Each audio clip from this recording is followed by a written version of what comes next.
Covenant പ്രഖ്യാപിക്കാതെ തന്നെ നമുക്ക് അങ്ങനെ എനിക്കത് മനസ്സിലായത്. പുള്ളിയുടെ പേര് രാജീവ് ശിവനന്ദൻ, കായംകുളത്ത് നിന്നുള്ള സാക്ഷിയാണ്. അദ്ദേഹം ഒരു മർച്ചൻ്റ് നേവി സെക്യൂരിറ്റി ഓഫീസറാണ്, സുരക്ഷാ വിഭാഗം തലവനാണ്. അപ്പം അദ്ദേഹം പറഞ്ഞിരിക്കുന്ന കാര്യം, എനിക്ക് ക്രിസ്തുവിനെ പണ്ടേ ഇഷ്ടമാണ്, ക്രിസ്തുവിനെ എനിക്ക് പണ്ടേ ഇഷ്ടമാണ്. ആരും എന്നോട് ഇഷ്ടപ്പെടാൻ പറഞ്ഞു തന്നിട്ടില്ല. ഞാൻ കുരിശുരൂപം നോക്കിയാണത് പഠിച്ചത്. കുരിശുരൂപം നോക്കുമ്പോൾ ഒരു നിഷ്കളങ്കനായ ഒരു ആൾ മനുഷ്യൻ്റെ നന്മയ്ക്ക് വേണ്ടി ഇത്രയും പീഡിപ്പിക്കപ്പെടില്ലെന്ന് ഓർക്കുമ്പോൾ എൻ്റെ മനസ്സിൽ ഒരു സങ്കടം വരും. അന്ന് മുതൽ എനിക്ക് ക്രിസ്തുവിനെ ഞാൻ ഇഷ്ടപ്പെടാൻ തുടങ്ങി.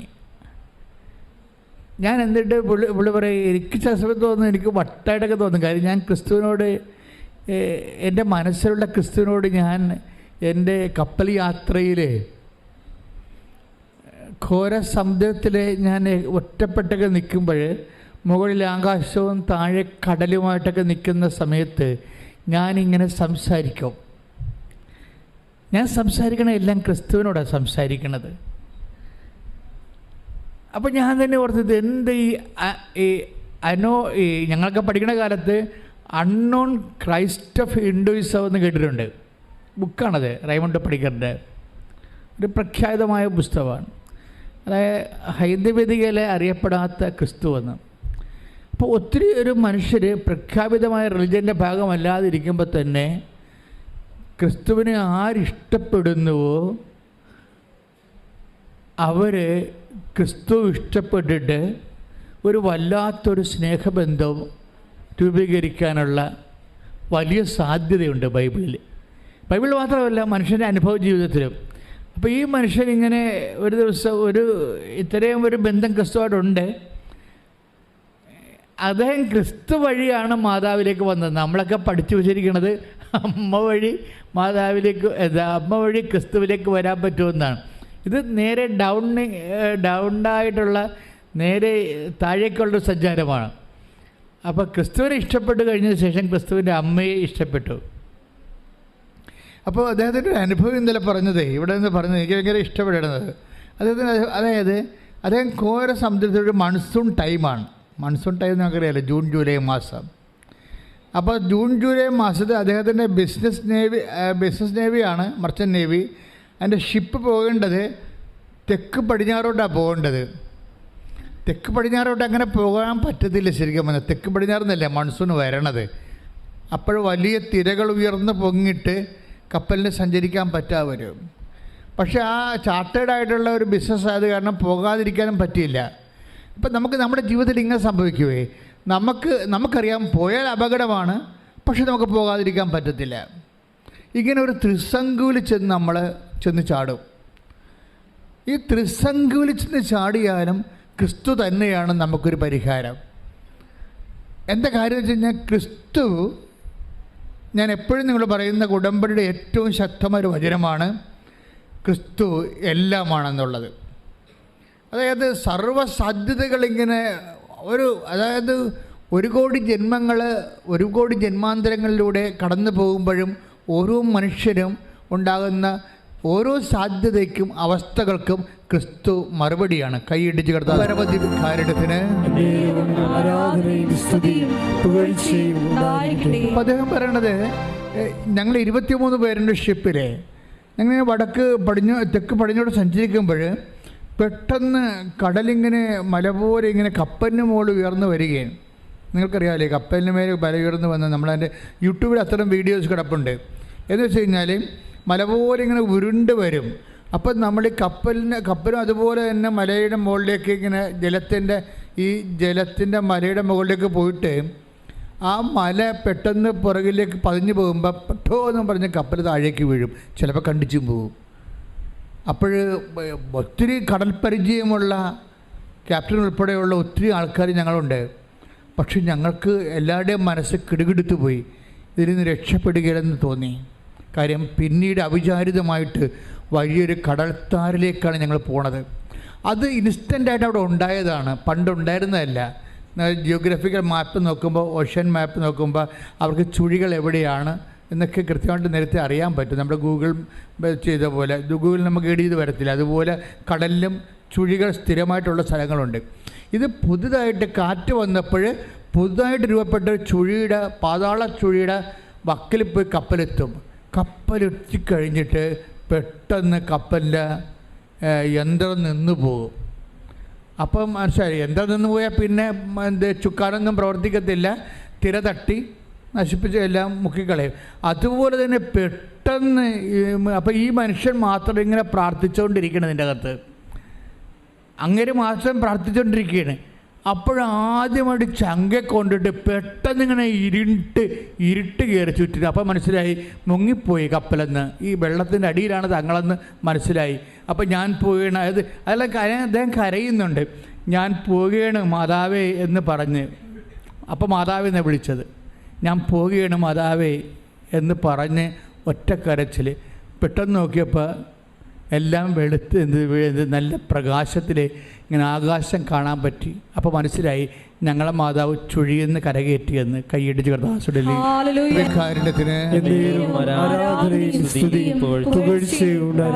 അപ്പം നീ എന്ത് ചുഴിയിലായാലും മരണച്ചുഴിയിലായാലും നിനക്കൊരു സ്നേഹമുണ്ടെങ്കിൽ നീ ദൈവമായിട്ട് ഉടമ്പടിയിലാണ്. ഈ മനുഷ്യൻ അതാണല്ലോ പറയണത്, ഞാൻ ക്രിസ്തുവുമായി ആരും എന്നെ പഠിപ്പിക്കാതെ എന്നോട് പറഞ്ഞു തരാതെയും ഞാൻ സ്നേഹത്തിലായിരുന്നെന്നാണ്. അപ്പം ഞാനത് കേട്ടപ്പോൾ എൻ്റെ മനസ്സിൽ വന്ന വചനം ഏതാണെന്നറിയാവോ? ഇത് ഉടമ്പടി കാര്യം എങ്ങനെയാണ് നമ്മൾ ദൈവമായിട്ട് സ്നേഹത്തിലാകുമ്പോൾ. നിങ്ങൾക്കറിയാവില്ല, ഉടമ്പടി എന്ന് പറഞ്ഞൊരു സാങ്കേതിക വിഷയമല്ല, ഒരു വൈകാരികമായിട്ടുള്ള ഒരു വ്യക്തിപരമായ വിഷയമാണ്. ഉടമ്പടി എന്ന് പറഞ്ഞ ഒരു സാങ്കേതിക വിഷയമല്ല. നിങ്ങളിങ്ങനെ കുറേ നിബന്ധനകൾ പറഞ്ഞ് കുറേ നിയോഗങ്ങൾ എഴുതിയിട്ടിട്ട് അപ്പോൾ ദൈവം അതനുസരിച്ച് അതിന് ഇൻട്രാക്ട് ചെയ്യുന്ന ഒരു സാങ്കേതിക വിഷയമല്ല, മറിച്ച് ഒരു വൈകാരികവും വ്യക്തിപരമായ വിഷയമാണ്. അടുത്ത വൈകാരികം എന്താണെന്ന് വെച്ച് കഴിഞ്ഞാൽ നീയും നിൻ്റെ ദൈവവും തമ്മിലുള്ള സ്നേഹമാണ്. ഈശോ എന്നാ പറഞ്ഞത്? എന്നെ സ്നേഹിക്കുന്നവൻ എൻ്റെ കൽപ്പന വചനം പാലിക്കും. Take the word of God 14:23 യോഹന്നാന്റെ സുവിശേഷം. ശ്രദ്ധിക്കട്ടെ. ഹല്ലേലൂയ ഹല്ലേലൂയ ഹല്ലേലൂയ ഹല്ലേലൂയ യേശുവേ നന്ദി. ഹല്ലേലൂയ. സ്തുതി. യോഹന്നാൻ 14:23 എന്നെ സ്നേഹിക്കുന്നവൻ എൻ്റെ വചനം പാലിക്കും. എന്നെ സ്നേഹിക്കുന്നവൻ എൻ്റെ വചനം പാലിക്കും. അപ്പോൾ എന്റെ പിതാവ് അവനെ സ്നേഹിക്കുകയും ഞങ്ങൾ അവന്റെ അടുത്ത് വന്ന് അവനിൽ വാസമുറപ്പിക്കുകയും ചെയ്യും. ഇതാണ് മറ്റെല്ലാ പ്രാർത്ഥനാകളിൽ നിന്ന്, പ്രാർത്ഥനാ രൂപങ്ങളിൽ നിന്ന് ഉടമ്പടിയെ വ്യത്യസ്തമാക്കുന്ന ഉടമ്പടിയുടെ തനത് പ്രാമിസ്, തനത് വാഗ്ദാനം. വേറെ ഒന്നിൻ്റെ അകത്ത് ഈ വാഗ്ദാനമില്ല. എന്താ പറയണത്? യോഹന്നാൻ 14:23 എന്താ പറയണത്? ഏറ്റു പറഞ്ഞ് എന്നെ സ്നേഹിക്കുന്നവൻ എൻ്റെ വചനം എൻ്റെ കൽപ്പന പാലിക്കും. അപ്പോൾ എൻ്റെ പിതാവ് അവനെ സ്നേഹിക്കുകയും ഞങ്ങൾ വന്ന് അവനിൽ വാസം ഉറപ്പിക്കുകയും ചെയ്യും. പ്രസൻസാണ് അവിടെ പറയണത്. അതാണ് സാന്നിധ്യം എന്ന് പറയണത്. നിങ്ങൾക്ക് ദൈവസ്നേഹം കൂടിക്കഴിഞ്ഞാൽ പിന്നെ അത് ഉടനെ പെട്ടെന്ന് കൺവേർട്ട് ചെയ്ത് അത് സാന്നിധ്യമായി മാറും. ഇതിനാണ് ഈ വാഗ്ദാന പേടകം എന്ന് പറയണത്. ഉടമ്പടിയിലൂടെയാണ് വാഗ്ദാന പേടകം നിലവിൽ വരണത്. അല്ല പെട്ടിടകത്ത് അപ്പവും കുറേ വചനവും ചുമന്നുകൊണ്ട് പോയ വാഗ്ദാന പേടകമാകത്തില്ല. വാഗ്ദാന പേടകം ഒരു മാനസികവും ആത്മീയവും വ്യക്തിപരവും സ്വകാര്യവും വൈകാരികവുമായ ഒരു ബന്ധമാണ്. കൈയിടിച്ച് കർത്താൻ. അതായത് ഈ ഒരു നിങ്ങൾ ഉടമ്പടിയിലായിരിക്കുന്നവർ ഈ ഒരു ബന്ധം ടാർഗറ്റ് ചെയ്യാൻ വേണ്ടി നോക്കണം. ദൈവമായിട്ട് ഒരു സ്വകാര്യ ബന്ധം, വ്യക്തിപരമായ വൈകാരികമായ ഒരു സ്നേഹോഷ്മളമായ ഒരു ഇൻറ്റിമസി കീപ്പ് ചെയ്യാൻ നോക്കണം. അത് ഈ വചനം പാലിക്കുന്നതിലൂടെയാണ് സംഭവിക്കുന്നത്. വെറുതെ ഞാൻ ദൈവത്തെ സ്നേഹിക്കുന്നു എന്ന് പറഞ്ഞാൽ അത് ഡസൻ വർക്ക് ഇറ്റ്. മറിച്ച് വചനം പാലിക്കണമെങ്കിൽ എന്താ സംഭവിക്കണം? ഈശോ പറഞ്ഞ എന്നെ സ്നേഹിക്കുന്നവൻ പറഞ്ഞേ എന്നെ സ്നേഹിക്കുന്നവൻ എൻ്റെ വചനം പാലിക്കും. എൻ്റെ വചനം പാലിക്കും. അപ്പോൾ വചനം പാലിക്കും എന്ന് പറയുമ്പോൾ നിങ്ങൾക്ക് വേണമെങ്കിൽ അതായത് കഴിഞ്ഞ ദിവസങ്ങളിൽ ഒരു സംഭവം ഉണ്ടായി. ഒരു മോള് അവൾ എൻ്റെ അടുത്ത് ഒരു ചീട്ട് തന്നത്. ഞാൻ ഇവിടെ നിൽക്കുമ്പോൾ എല്ലാവരും അച്ഛനെ കാണാൻ വരുമല്ലോ, എമർജൻസി ഉള്ള ആൾക്കാരെ കാണാൻ വരുമ്പോൾ അവിടെ സ്ലിപ്പ് എഴുതിയിട്ടുണ്ടാവും അല്ലേ? നിങ്ങൾക്ക് ആ ഓഫീസിൽ നിന്ന് നിങ്ങളുടെ വിഷയം സീരിയസ് ആണെന്ന് കാണിക്കുന്ന അതിൻ്റെ രേഖകളും എഴുതി കൊടുക്കുമ്പോൾ ഓഫീസിൽ നിന്ന് എഴുതി വിടും. എന്താണ്? അപ്പോൾ ഞാൻ വെള്ളച്ചീട്ടിൽ എഴുതിയിരിക്കണം എന്താണെന്ന് വെച്ച് കഴിഞ്ഞാൽ എൻ്റെ മകനെ എനിക്ക് തിരിച്ചു കിട്ടണം. ഞാൻ അപ്പീലിന് പോവുകയാണ്.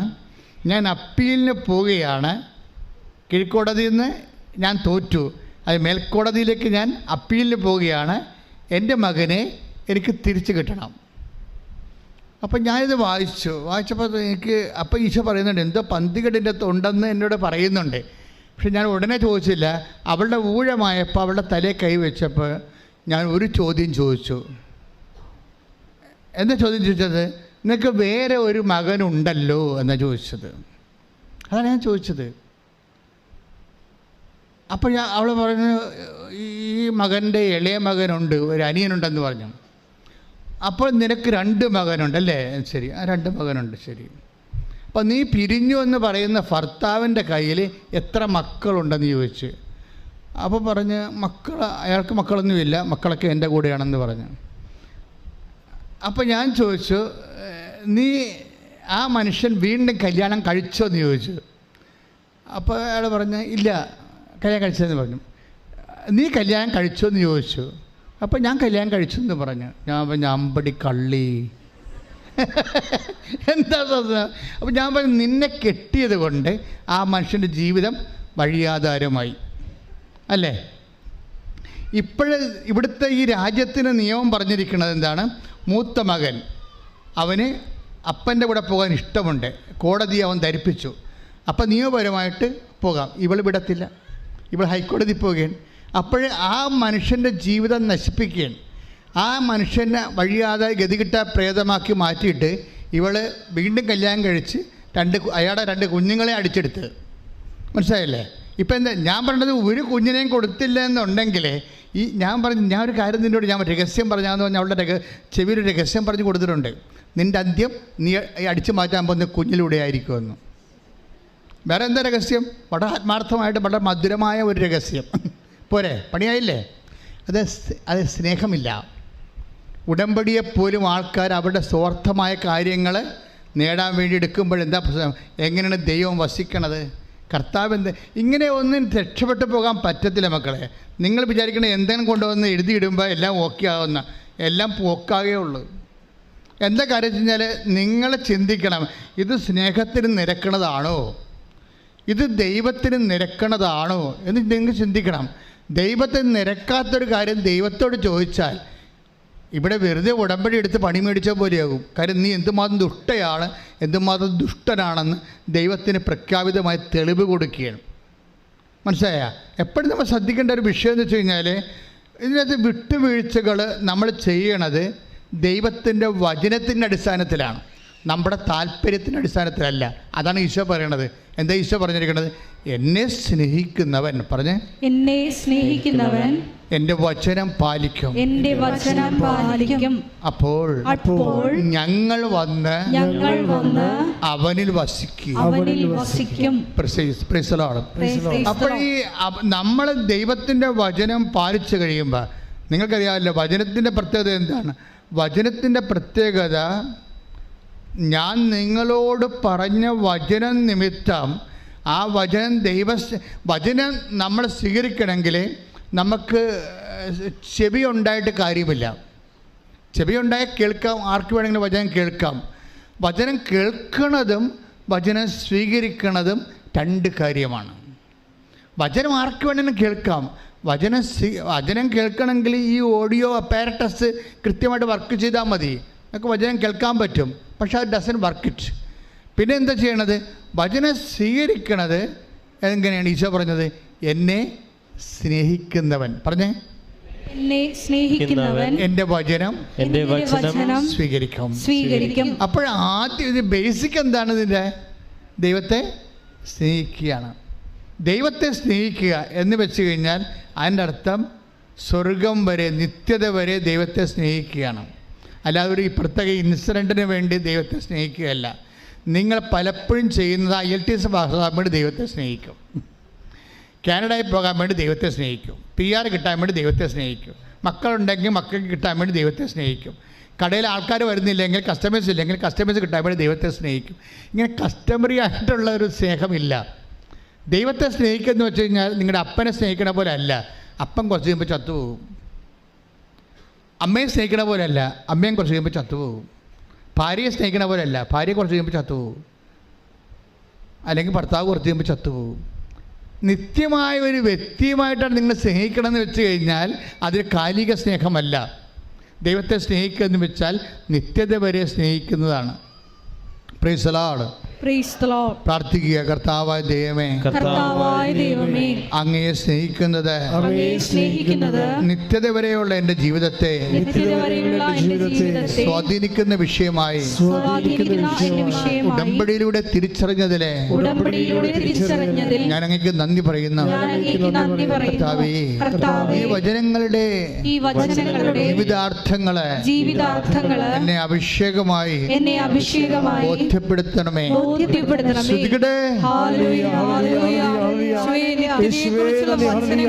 ഞങ്ങളെ പഠിപ്പിക്കുന്നതിന് നന്ദി പറയുന്നു. അത് സ്വീകരിക്കുവാൻ ഞങ്ങളുടെ അന്തരങ്ങളെ ഒരുക്കുക. ഇത് ഒരു സീരിയസ് ആയിട്ട് ടാർഗറ്റ് ചെയ്യേണ്ടതാണ്. എന്താണ്? നിങ്ങളിപ്പോഴ് പത്രം കൊടുത്ത് പ്രേക്ഷിത പ്രവർത്തനം ചെയ്യുന്നു. എന്തോ ഒരു വലിയ ആത്മാക്കളെ വീണ്ടെടുക്കുകയും ദൈവത്തിൻ്റെ സ്നേഹം കൈമാറുകയും മറ്റുള്ളവർ ദൈവത്തിൻ്റെ സ്നേഹം അനുഭവിക്കാൻ അവസരമൊരുക്കുകയും ചെയ്യുന്ന അപ്പോസ്തലികമായ വലിയ ദൈവിക ശുശ്രൂഷയാണ് നമ്മൾ ഈ പത്രം കൊടുക്കുന്നതിലൂടെ നമ്മൾ നേടുന്നത്. പക്ഷെ അതൊക്കെ ചെയ്യുമ്പോൾ ഇങ്ങനെ തലയും ചുരുക്കി ഈശോ ഇനി എത്ര പത്രമുണ്ട്, ഇനി 16 പത്രമുണ്ടോ, ഇത് എവിടെ കൊടുക്കാനാണെന്ന് പൊട്ടിപ്പെണ്ണ നിൻ്റെ കാര്യം തീരുമാനമായി. ഇത് ദൈവസ്നേഹത്തോടെയാണ് ചെയ്യണത്. പ്രേക്ഷിത പ്രവർത്തനങ്ങളെല്ലാം ദൈവസ്നേഹത്തോട് ചെയ്യുമ്പോൾ അതനുസരിച്ച് ആനുപാതികമായിട്ടായിരിക്കും. കാരണം ദൈവത്തിൻ്റെ സാധ്യത നിങ്ങൾക്കറിയാമല്ലോ, അത് ഇന്ന കാര്യമൊന്നുമില്ല. നിൻ്റെ ഏത് സ്വകാര്യമായ അഭിരുചികൾ പോലും ദൈവം മാനിക്കുമെന്നാണ് പറയുന്നത്. അത് സത്യമായ കാര്യമാണ്.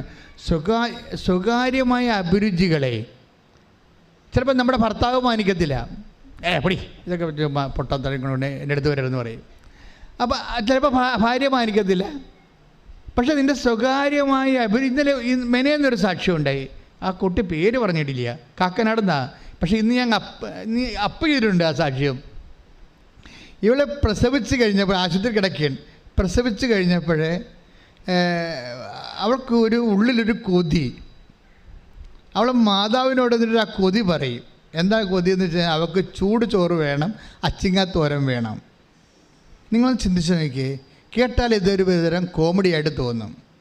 പക്ഷെ നിൻ്റെ കോമഡി പോലും കർത്താവ് മാനിക്കും. ഇതാണ് സ്നേഹമെന്ന് പറയണത്. ഇവിടെ നിങ്ങൾക്കറിയാമല്ലേ, പ്രസവിച്ചിട്ടുള്ള അമ്മമാർക്കെല്ലാം അറിയാം ഇങ്ങനെ പലതരം കൊതികൾ അവർക്കുണ്ടാവും. അത് സ്വാഭാവികമായും നമ്മുടെ ശരീരത്തിൻ്റെ പ്രത്യേകതയാണ്. അപ്പോൾ പനി പിടിച്ചവർക്കും ഉണ്ടാകും ചില സമയത്ത്. ഇറച്ചിക്കറി വേണം, ചോറ് വേണം എന്നൊക്കെ പറയും. അപ്പോൾ അമ്മമാർക്കിത് അറിയാം. അമ്മമാർ ആ പനിയിൽ നിന്ന് കുഞ്ഞുങ്ങളെ രക്ഷപ്പെടുത്തുന്നത് അമ്മ കുഞ്ഞിനോട് പറയും, ഇത് ഉവ്വ മാറട്ടെ, മുന്നേ ഇറച്ചിക്കറിയും ചോറ് തരാമെന്ന് തന്നെ പറയും. അതെന്ന് വെച്ചാൽ അത് അമ്മമാർക്ക് അവരുടെ ആ ഒരു വൈബുണ്ട്. പക്ഷേ ഇതെന്താ വെച്ച് കഴിഞ്ഞാൽ ഇവൾ വേറെ ആരോടും പറഞ്ഞിട്ടില്ല. ഈ പ്രസവക്കിടക്കെ കിടന്ന് മാതാവിനോട് സ്വകാര്യമായി പറഞ്ഞതാണ്, അമ്മ ഇത്തിരി ചൂട് ചോറും ഇത്തിരി അച്ചിങ്ങാത്തോരനും കിട്ടിയിരുന്നെങ്കിൽ നന്നായിരുന്നെന്ന്. ആരോട്? മനസ്സിൽ പറഞ്ഞു. ആരോടാണ്? അമ്മയോട്. പിന്നെ സംഭവിച്ച കാര്യമൊക്കെ കേൾക്കണം, ഞെട്ടിപ്പോവും. ഒരു 2 മിനിറ്റ് കഴിഞ്ഞപ്പം വാതിലെ മുട്ടിയപ്പോൾ ഇവിടെ ബൈസ്റ്റാൻഡർ പോയി വാതിലെ നോക്കിയപ്പോൾ ഒരു ചേടത്തി ഒരു പൊതി കൊടുത്തിവർക്ക്. ആ പൊതിയും ചുവന്ന് എടുത്തുകൊണ്ട് ഇവളുടെ അടുത്ത് കൊണ്ടുവന്ന് കൊടുത്ത്, നിനക്ക് തരാൻ വേണ്ടി പറഞ്ഞതാണെന്നും പറഞ്ഞ് കൊടുത്ത് ഇത് തുറന്ന് നോക്കിയപ്പോൾ ചൂട് ചോറും അച്ചിങ്ങത്തോരനും. എന്നിട്ട് എന്താ പറഞ്ഞതെന്നറിയാമോ നിങ്ങൾക്ക്? നിങ്ങളോട് പറഞ്ഞത് ഞാൻ കൃപാസനത്തിന് വരികയാണെന്ന് പറഞ്ഞെന്ന്. അതാണ് പ്രശ്നം. നീല സാരി കൊടുത്ത് ആൾ വന്നിരിക്കുകയാണ്, ഞാൻ കൃപാസനത്തിന് വരികയാണ്. ഇതാണ് കൃപാസന അമ്മയുടെ ഒരു നിൻ്റെ സ്വകാര്യമായ അഭിരുചികളെപ്പോലും മാനിക്കുന്ന ദൈവം. ഇത് ഇപ്പോൾ തുടങ്ങിയൊന്നുമല്ല. ഞാൻ ചില സമയത്തൊക്കെ ബൈബിൾ വായിക്കുമ്പോഴേ നിങ്ങൾ ഐസയ 43 വായിച്ച് നോക്കിയേ. ഐസയ 43 ദൈവം എങ്ങനെയാണ് മനുഷ്യനെ സ്നേഹിക്കണമെന്ന് നമുക്ക് മനസ്സിലാകും. ഐസയ 43:4. അതെ അതെ. നീ എനിക്ക് വിലപ്പെട്ടവനും പറഞ്ഞേ, നീ എനിക്ക് വിലപ്പെട്ടവനും ബഹുമാന്യനും പ്രിയങ്കരനും ആയതുകൊണ്ട് നിനക്ക് പകരമായി മനുഷ്യരെയും നിന്റെ ജീവന് പകരമായി ജനതകളെയും ഞാൻ നൽകുന്നു. 5 വയസ്സുള്ളൂ. ഭയപ്പെടേണ്ട, ഞാൻ നിന്നോട് കൂടെയുണ്ട്. ഇതാണ് പ്രശ്നം. ഇതാണ് പ്രസൻസ് എന്ന് പറയുന്നത്. ഇത് വാഗ്ദാന പേടകം എന്ന് പറയണത്. ഭയപ്പെടേണ്ട. അപ്പം ദൈവത്തെ സ്നേഹിക്കുന്നതിൻ്റെ പ്രധാനപ്പെട്ട കാരണം ദൈവം ആദ്യം നമ്മളെ സ്നേഹിക്കുകയാണ്. അപ്പം നിങ്ങളിവിടെ പറഞ്ഞില്ലേ, ഇപ്പം ഇന്നലെ ആ രാജീവ് ശിവനന്ദനം പറഞ്ഞത്, ആ മനുഷ്യന് ആദ്യം മുതലേ ദൈവത്തോട് ഒരു സ്നേഹം തോന്നി. ആരെങ്കിലും എന്നോട് പറഞ്ഞു കാണും, അങ്ങനെ എന്നെ വിളിക്കാതെ ഞാനിവിടെ വരത്തില്ലല്ലോ, അപ്പോൾ ദൈവം എന്നെ വിളിച്ചതാണെന്ന് എനിക്ക് ബോധ്യമുണ്ടെന്നൊക്കെയാണ് ഇത് പറയണത് അദ്ദേഹം. അങ്ങനെ കുറേ കാര്യം അദ്ദേഹം പറയുന്നുണ്ട്. പക്ഷേ അപ്പോഴൊക്കെ എൻ്റെ മനസ്സ് വന്ന സംഭവം എന്താണെന്നറിയാമോ? ദൈവം നമ്മളല്ല ഇനിഷ്യേറ്റീവ് എടുക്കണത്, ദൈവമാണ് ആദ്യത്തെ ഇനിഷ്യേറ്റീവ് എടുക്കുന്നത്. നിങ്ങൾ ഇന്ന് കൃപാസനത്തിൽ വന്നിട്ടുണ്ടെങ്കിൽ ദൈവത്തിൻ്റെ വലിയ സ്നേഹത്തിലേക്ക് ദൈവം സ്വകാര്യമായി വ്യക്തിപരമായി നിന്നെ വിളിച്ചിരിക്കുന്നു. കൈയടിച്ച് കർത്താവേ. 8 വയസ്സും ദൈവം പറയുന്ന കാര്യം എന്താണ്? ഇപ്പോൾ കടം കയറി, അപ്പോഴും ദൈവം പറയും ഭയപ്പെടേണ്ട, ഞാൻ നിൻ്റെ കൂടെയുണ്ട്. രോഗം വന്നു, അപ്പോഴും ദൈവം പറയും എന്താണ്? 43:5 ഭയപ്പെടേണ്ട, ഞാൻ നിൻ്റെ കൂടെയുണ്ട്. അപ്പോൾ ഈ കൂടെയുള്ള ദൈവം പ്രസവക്കിടക്കയിൽ പോലും നമ്മുടെ അഭിരുചിക്ക് വേണ്ടി എന്ത് അറ്റം വരെയും പോകാൻ നിന്നെ സ്നേഹിക്കുന്ന ദൈവം ശരിക്കും പറഞ്ഞാൽ നമ്മളെ സാന്നിധ്യം വാഗ്ദാനം ചെയ്യണത് തൻ്റെ സ്നേഹത്തെ പ്രകടിപ്പിക്കാൻ വേണ്ടിയാണ്. മനുഷ്യന്മാർക്ക് ഒരിക്കലും ദൈവത്തെ സ്നേഹിച്ച് തോൽപ്പിക്കാൻ പറ്റത്തില്ലെന്ന് ഞാൻ പഠിച്ചത് കുരിശുരൂപം നോക്കിയാണ്. ഞാൻ കുരിശുരൂപം നോക്കുമ്പോഴൊക്കെ എപ്പോഴും ഈശോട് പറയുന്നൊരു കാര്യമുണ്ട്, നിന്നെ തോൽപ്പിക്കാൻ പറ്റത്തില്ലെന്ന് എനിക്കറിയാവുന്ന. ഈ കിടപ്പ് കണ്ടാൽ നമുക്കറിയാൻ പറ്റില്ല, ഇങ്ങനെ നമുക്ക് തിരിച്ച് സ്നേഹിക്കാൻ പറ്റുമോ? അപ്പം തോൽപ്പിക്കാൻ പറ്റാത്തൊരു സ്നേഹത്തിൻ്റെ സാന്നിധ്യം നിൻ്റെ ജീവിതത്തിൻ്റെ സ്വകാര്യ അവസ്ഥകളിൽ പോലും സംരംഭമാക്കുന്ന ചൈതന്യത്തിൻ്റെ പേരാണ് ക്രിസ്തു. കൈയിടിച്ച് ഞങ്ങൾക്ക് വേണ്ടി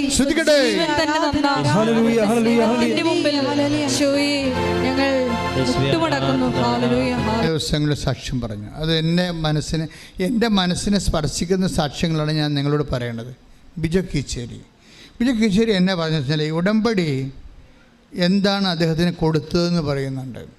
ഉടമ്പടി അദ്ദേഹത്തെ എന്താണ് ആക്കി മാറ്റിയതെന്ന് പറയുന്നുണ്ട്. അത് പറയണത്,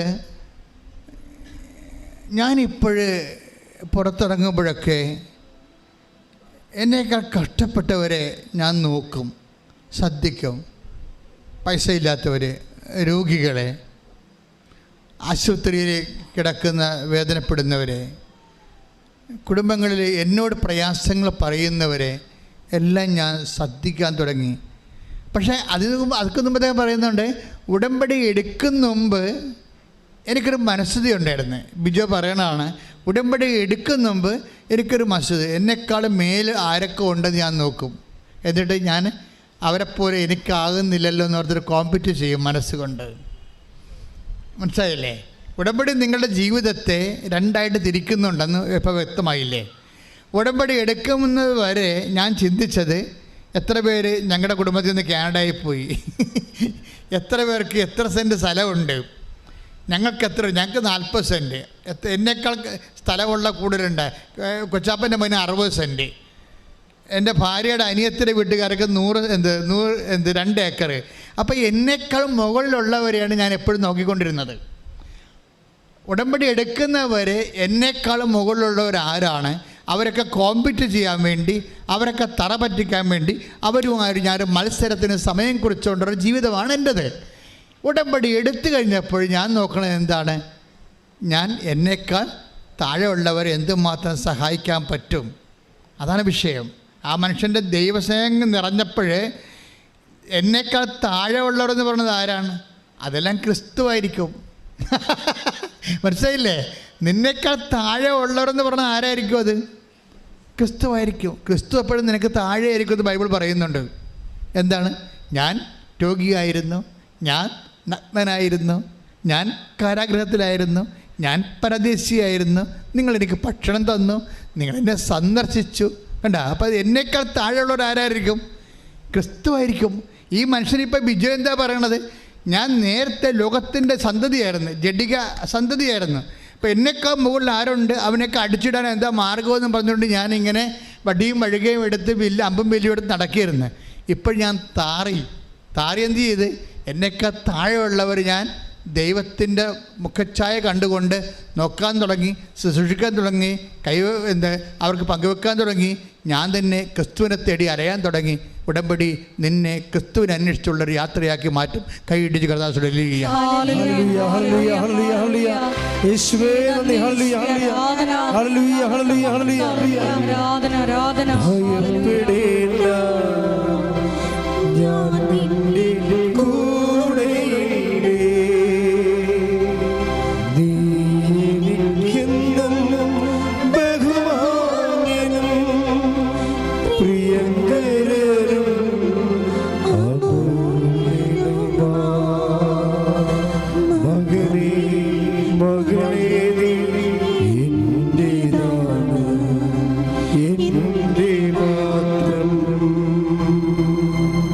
അപ്പോൾ എൻ്റെ മക്കൾ, നിങ്ങൾ ഇപ്പോഴത്തെ ഈ സമീപന രീതി ഒന്ന് ചേഞ്ച് ചെയ്യണത് നല്ലതാണ്.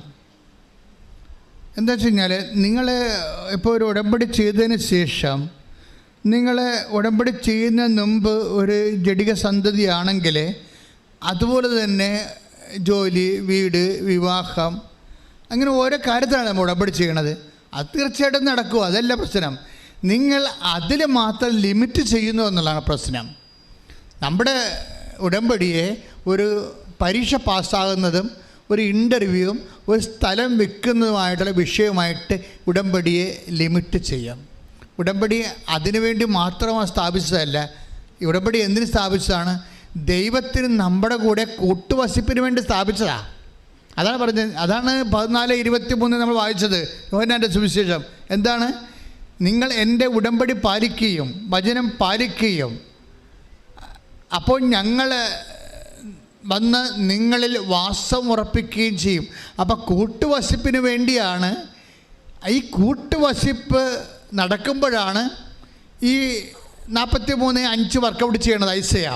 ഇപ്പം 43 യോഹന്നാൻ്റെ സുവിശേഷത്തിൻ്റെ 14 അതുപോലെ തന്നെ 23 നിങ്ങൾ എൻ്റെ വചനം കേൾക്കുകയും പറഞ്ഞേ,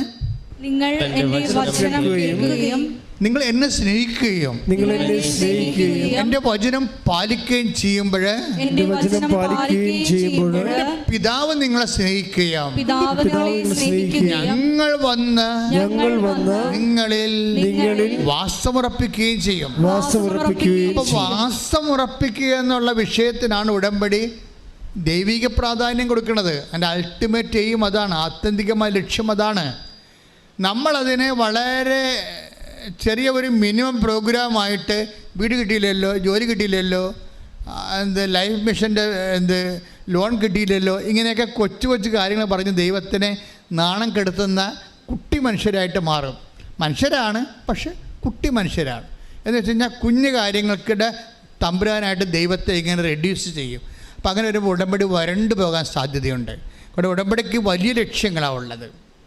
വലിയ ലക്ഷ്യങ്ങളെന്ന് വെച്ച് കഴിഞ്ഞാൽ ഇപ്പം നിങ്ങൾ പറഞ്ഞ നിങ്ങൾ പറഞ്ഞ ഈ 43:5 എന്താണ്?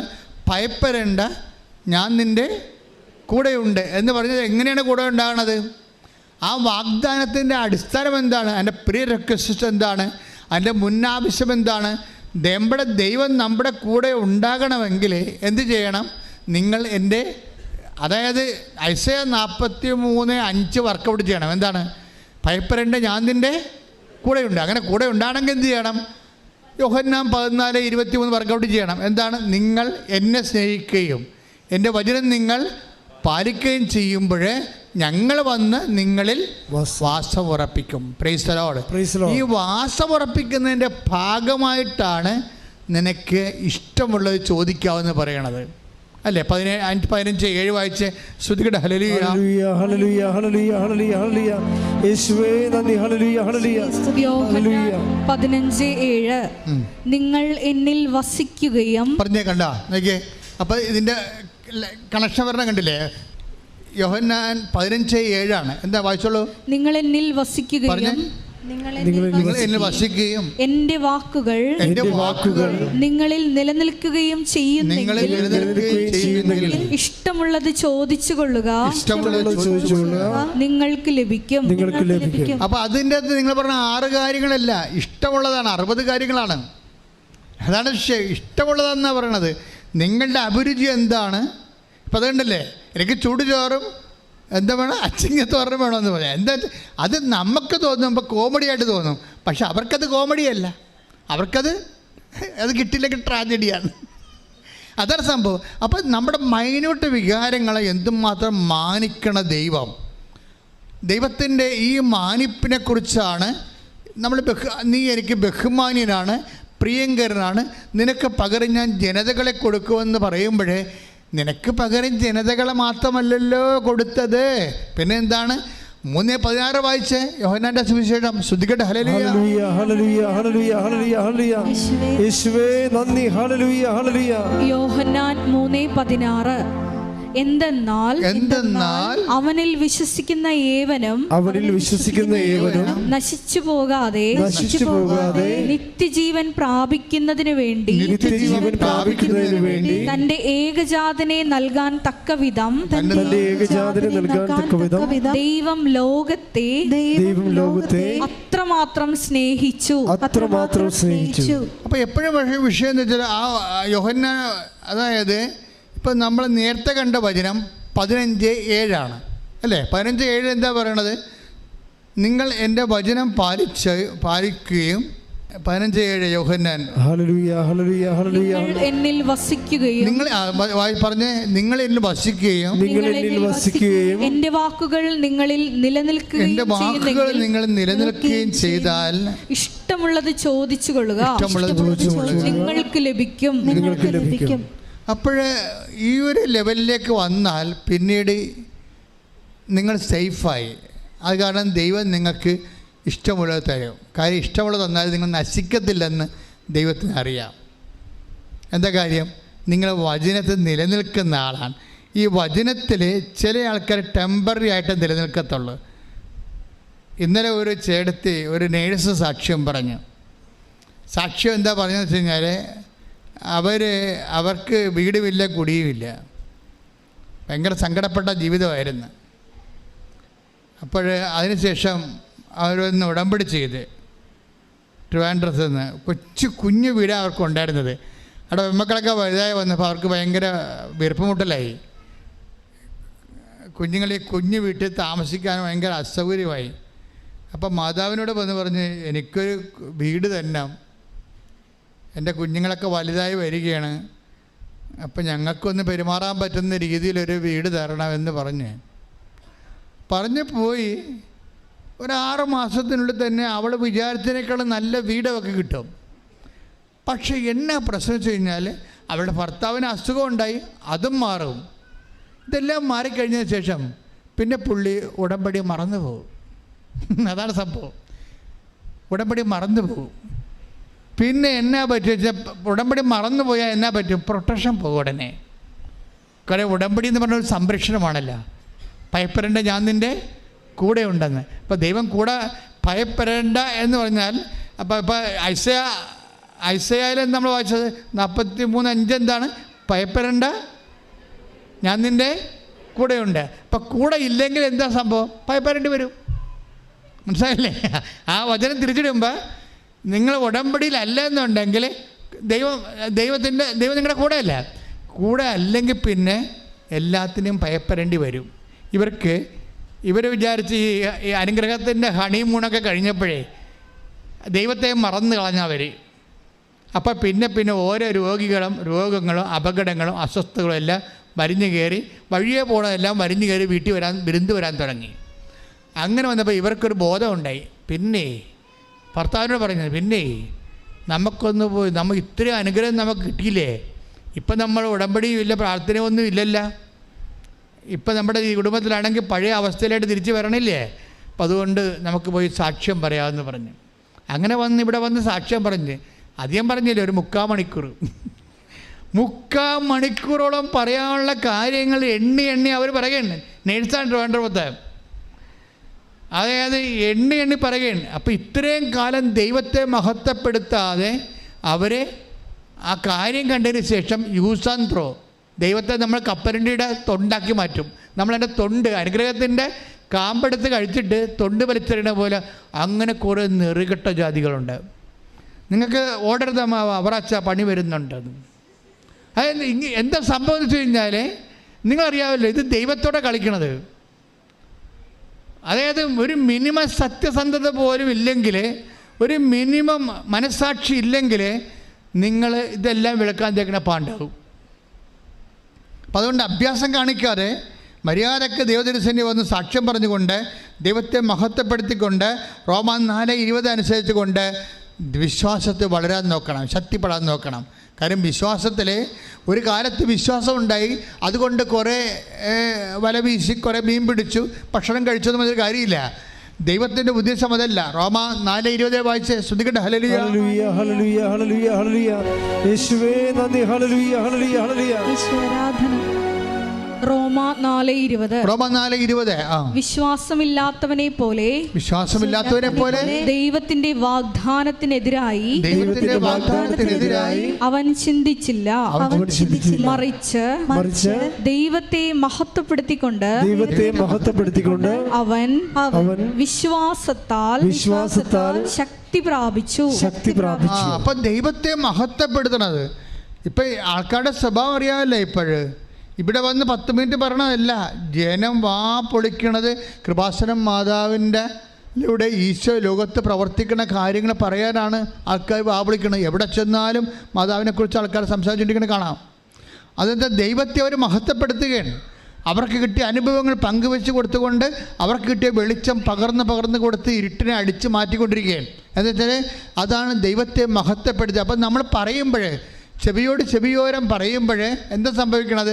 റോമാ 4:20 സംഭവിക്കും. എന്താണ്? ദൈവത്തെ മഹത്വപ്പെടുത്തിക്കൊണ്ട്, പറഞ്ഞോളൂ, ദൈവത്തെ മഹത്വപ്പെടുത്തിക്കൊണ്ട് അവർ വിശ്വാസത്തിൽ ശക്തി പ്രാപിച്ചു.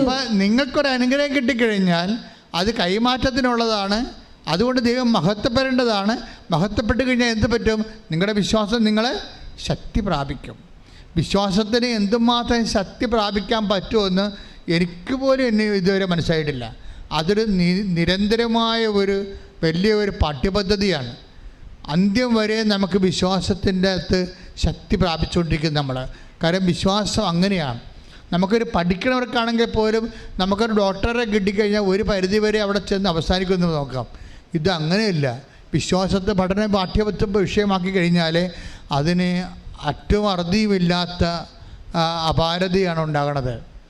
അത്രയും, അതായത് നമുക്ക് ദൈവം അനുഗ്രഹങ്ങൾ തന്നുകൊണ്ടേയിരിക്കും.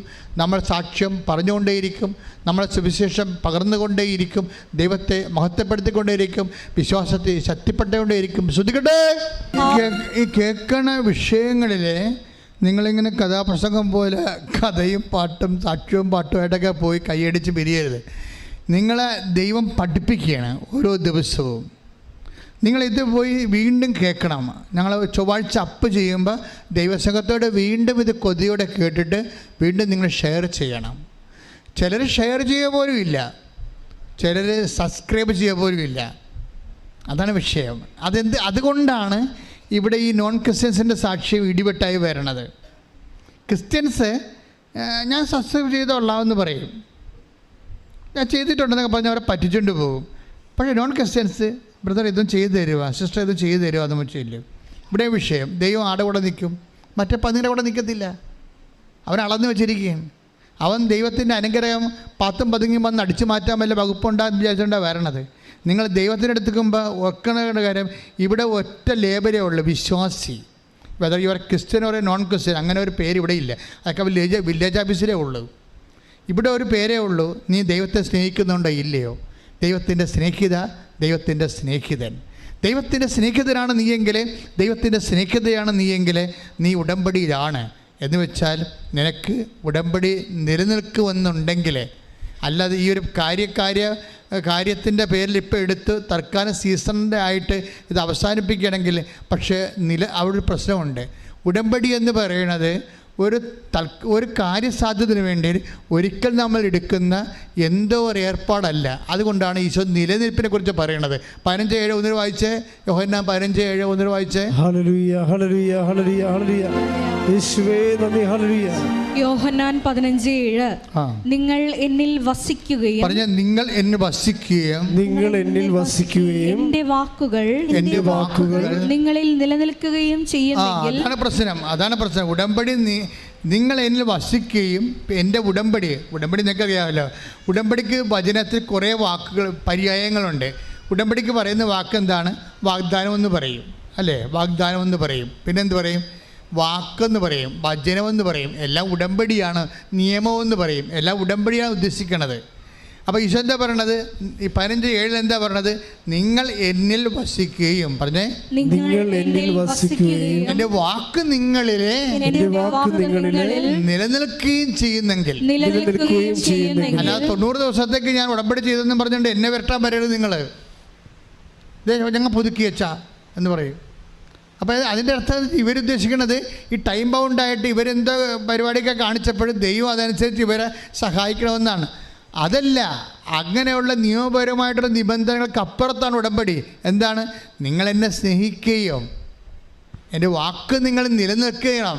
അത് ദൈവത്തിനോടുള്ള സ്നേഹമെന്ന് പറയുന്നത് ഒരു ടെമ്പററി ആയിട്ടുള്ള ഒരു സംവിധാനമല്ല. അത് ദൈവത്തെ സ്നേഹിക്കുന്ന വ്യക്തികൾ ആ സ്നേഹത്തിൽ നിലനിൽക്കാം. ദൈവത്തിൻ്റെ സ്നേഹത്തിൽ. ഇപ്പം 15:16 വായിച്ച യോഹന്നാൻ്റെ സുവിശേഷം. ശ്രദ്ധിക്കട്ടെ. ഹല്ലേലൂയ, ഹല്ലേലൂയ, ഹല്ലേലൂയ, ഹല്ലേലൂയ, ഹല്ലേലൂയ. യോഹന്നാൻ 15:16 നിങ്ങൾ എന്നെ തിരഞ്ഞെടുക്കുകയല്ല. അതിനെ ഒന്ന് പറഞ്ഞ, നിങ്ങൾ എന്നെ തിരഞ്ഞെടുക്കുകയല്ല, ഞാൻ നിങ്ങളെ തിരഞ്ഞെടുക്കുകയാണ് ചെയ്തത്. നിങ്ങൾ പോയി ഫലം പുറപ്പെടുവിക്കുന്നതിനും നിങ്ങളുടെ ഫലം നിലനിൽക്കുന്നതിനും വേണ്ടി ഞാൻ നിങ്ങളെ നിയോഗിച്ചിരിക്കുന്നു. അപ്പം നിലനിൽപ്പാണ് വിഷയം. നമ്മൾ ചെയ്യുന്ന ഫലങ്ങളും നിലനിന്ന് പോകണം.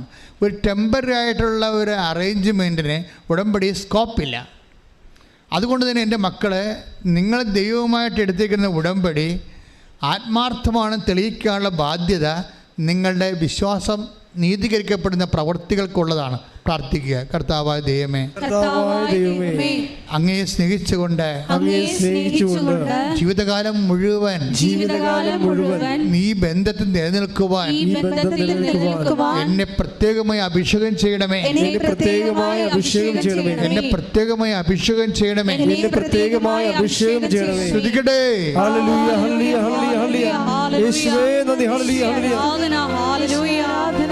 വചനം പാലിച്ചുകൊണ്ട് ബന്ധം നീയുമായി സ്ഥാപിക്കുവാൻ ഈ ആരാധനയും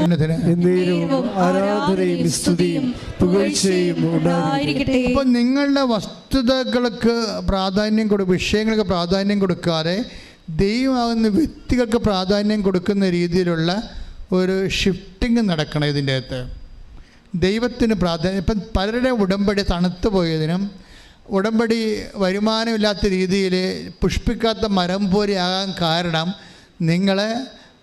നിങ്ങളുടെ വിഷയത്തിന് മാത്രം പ്രാധാന്യം കൊടുക്കുകയും ദൈവത്തെ അതിൽ നിന്ന് ആ പിക്ചറിൽ നിന്ന് മാറ്റുകയും ചെയ്തിട്ടാണ്. അപ്പോൾ ഇതൊന്ന് തിരിച്ചു കൊണ്ടുവരണം. കാര്യം എന്താണ്? നീ ഉടമ്പടി എടുത്ത് എന്തിനാണെന്ന് ചോദിച്ചാൽ ഉടനെ നീ പറയണം ദൈവത്തെ പ്രത്യേകമായി സ്നേഹിക്കാനെന്ന്. ഒറ്റ ഉത്തരവേ ഉള്ളൂ.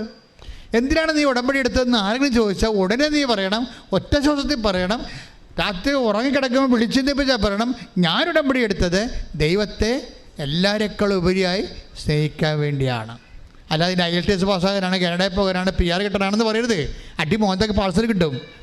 എന്നുവെച്ചാൽ നീ വെറുതെ ചുമ്മാ വസ്തുവിന് പ്രാധാന്യം കൊണ്ട് ദൈവത്തിനെ കളിയാക്കാൻ വേണ്ടി വന്നിരിക്കണം എന്ന് തോന്നും. അതല്ല സംഭവം. ഇപ്പൊ ഒന്ന് പറഞ്ഞേ, ഞാൻ ഉടമ്പടി എടുത്തത് എനിക്ക് വേണ്ടി ക്രൂശിക്കപ്പെട്ടവനെ, തിരുവലാവിൽ മുറിവേറ്റവനെ, മുറിക്കിടം ചൂടിയവനെ, സ്വന്തം ജീവൻ എന്റെ വീണ്ടെടുപ്പ് വിലയായി നൽകിക്കൊണ്ട് എനിക്ക് വേണ്ടി തിരുവുദ്ധാനം ചെയ്തവനെ, നിത്യത അവകാശമാക്കിയവനെ, നിത്യത വരെ സ്നേഹിക്കാനാണ് ഞാൻ ഉടമ്പടിയിലായി ഉടമ്പടിയിലായിരിക്കണത്. ആസ്വദിക്കട്ടെ. ആരാധന, ഹല്ലേലൂയ, മഹത്വം മഹത്വം, ആരാധന ആരാധന, ഹല്ലേലൂയ ഹല്ലേലൂയ ഹല്ലേലൂയ ആരാധന ആരാധന യേശുവേ ആരാധന ആരാധന ആരാധന സ്നേഹമേ ആരാധന. ഈ ഉടമ്പടിയുടെ സാക്ഷ്യങ്ങൾ നമ്മൾ പരിശോധിക്കുമ്പോൾ ശരിക്കും നമുക്ക് ഞെട്ടലുണ്ടാവും. അത്തരം എല്ലാ ദിവസവും ഇപ്പോൾ ഈ ദിവസങ്ങളൊക്കെ നടന്ന സാക്ഷ്യങ്ങളൊക്കെ എന്ന് പറഞ്ഞാൽ ഞങ്ങൾക്ക് അത്ഭുതമാണ് ശരിക്കും പറഞ്ഞാൽ. ഇത്രയും ഞങ്ങൾ പ്രതീക്ഷിച്ചില്ല ഒരിക്കലും. അമ്മ ഇത്രയും സുന്ദരമായ രീതിയിൽ ഒരു കാലത്തും കേരളത്തിൽ എത്രയോ അനുഗ്രഹത്തിൻ്റെ വ്യത്യസ്തങ്ങളായ തരംഗകാലങ്ങൾ ഉണ്ടായിട്ടുണ്ട്. അതിനേക്കാളെല്ലാം എബവാണ്. ഇപ്പോൾ ഇന്നലെ ഒരു സാക്ഷ്യം ഈനസ് മുക്കാട്ടുകര തൃശ്ശൂർ അടുത്തൊരു ഇന്നലെ സാക്ഷി കഴിഞ്ഞ ദിവസങ്ങളിൽ ഇട്ടിട്ടുണ്ട്, സാക്ഷി ഇട്ടിട്ടുണ്ട്, നോക്കിയാൽ മതി. പിന്നെ പ്രശ്നം വെച്ച് കഴിഞ്ഞാൽ ഈനസിൻ്റെ വൈഫിന് ക്യാൻസർ വന്നു. അവർ തിരിച്ചറിഞ്ഞപ്പോൾ തന്നെ 3-ാം സ്റ്റേജായി. പിന്നെ അത് അഡ്വാൻസായി 4-ാം സ്റ്റേജായി. ക്യാൻസർ 4-ാം സ്റ്റേജായി കഴിഞ്ഞപ്പോൾ ഇനസിന് മനസ്സിലായി. ഡോക്ടർ പറഞ്ഞു കീമോ കൊടുത്തിട്ട് ആൾ കരിഞ്ഞ് വരണ്ട് ആന്തരിക അവയവങ്ങളൊക്കെ പൊള്ളി പോകണമെന്നല്ലാതെ ഇനി ഇങ്ങനെ പതുക്കെ കീമോ കൊടുത്തും വിശ്രമിച്ചുമൊക്കെ പോകാനേ പറ്റത്തുള്ളൂ. അങ്ങനെ അവർ അത് അക്സെപ്റ്റ് ചെയ്തവർ അങ്ങനൊരു അവസ്ഥയിലായിപ്പോയി. പക്ഷെ മഹാസങ്കടമാണ് ഉള്ളിൽ. അപ്പോൾ ഇനി വൈദ്യശാസ്ത്രത്തിൽ ഇനി ഒന്നും ചെയ്യാനില്ലെന്ന് പറയുമ്പോൾ ഇനസിനോട് ഒരാൾ പറയും ഇനി ഒരു കാര്യം ചെയ്യാനുണ്ട്, ആലപ്പുഴ പോയി കൃപാസന മാതാവിനെ കണ്ടാൽ മതി എന്ന് പറയും. ഈ മനുഷ്യന്മാർ ഇപ്പോൾ ഇങ്ങനെയൊക്കെ സംസാരിക്കണത്. ഞാനിത് കൈ നിന്നിട്ട് പറയണം, ആ സാക്ഷി നിങ്ങൾ കേൾക്കണം. ഇവരിവിടെ വന്നിട്ട് ഉടമ്പടി എടുക്കും. ഉടമ്പടി എടുത്തിട്ട് ഇവർ ഉടമ്പടി തൈലമോ തേനോ ഉപ്പൊക്കെ എടുത്തിട്ട് ഇവർ പ്രാർത്ഥിച്ചിട്ട് ഉടമ്പടി തൈലം കഴിക്കും. സാക്ഷ്യമൊന്ന് നിങ്ങൾ കേൾക്കണം. അതായത് എന്നിട്ട് കുറച്ച് കഴിഞ്ഞപ്പോൾ ഒരു 2 ദിവസം കഴിഞ്ഞപ്പോൾ ഒരു സ്കാൻ ചെയ്തപ്പോൾ ഡോക്ടർ പെട്ടെന്ന് പറയും ഇത് വല്ലാത്തൊരു മാറ്റമാണല്ല, ഇനി നമുക്ക് ഓപ്പറേഷൻ ചെയ്യാൻ പറ്റുമെന്ന്. അപ്പോൾ ഓപ്പറേഷൻ ചെയ്യാൻ പറ്റത്തില്ലെന്ന് ഡോക്ടർ പറഞ്ഞുകൊണ്ടിരുന്നതേ. ഇപ്പം ഇത്രയും അതായത് രാത്രി പകലായി പോലെ മാറ്റമായിപ്പോയി ആന്തരിക അവയവങ്ങൾക്ക്. എന്നിട്ട് പറഞ്ഞു ഇത് നമുക്ക് ഓപ്പറേഷൻ ചെയ്യാൻ പറ്റുമെന്ന് പറഞ്ഞ് ഉടനെ അവർ ഓപ്പറേഷൻ നീക്കി. പിന്നീട് നടക്കുന്ന കാര്യം ഭയങ്കര രസമാണ്. ആൾ ഇപ്പം നല്ല ജീവനോടെ ഇപ്പം 2-3 ടെസ്റ്റെല്ലാം കഴിഞ്ഞപ്പോഴും ആ ശരീരത്തിൽ ക്യാൻസറിൻ്റെ ഒരു ചെറിയ തന്മാത്ര പോലും ഇല്ല. Hallelujah hallelujah. അപ്പോൾ ഇത്രയും വലിയൊരു ദൈവമാണ്, ഇത്രയും വലിയൊരു പ്രാർത്ഥനാ പദ്ധതിയാണ് ഉടമ്പടി എന്ന് പറയണത്. എല്ലാ പ്രത്യാശയും പോകുമ്പോഴും വിശ്വസിക്കുന്നവന് ഒരിടമുണ്ട് ഇവിടെ. അവിടെ നിന്നെ കാത്തിരിക്കാൻ യേശുവിൻ്റെ അമ്മയുണ്ട്, നിന്നെ സംരക്ഷിക്കാൻ വേണ്ടി. കൈയടിച്ച് കിടന്ന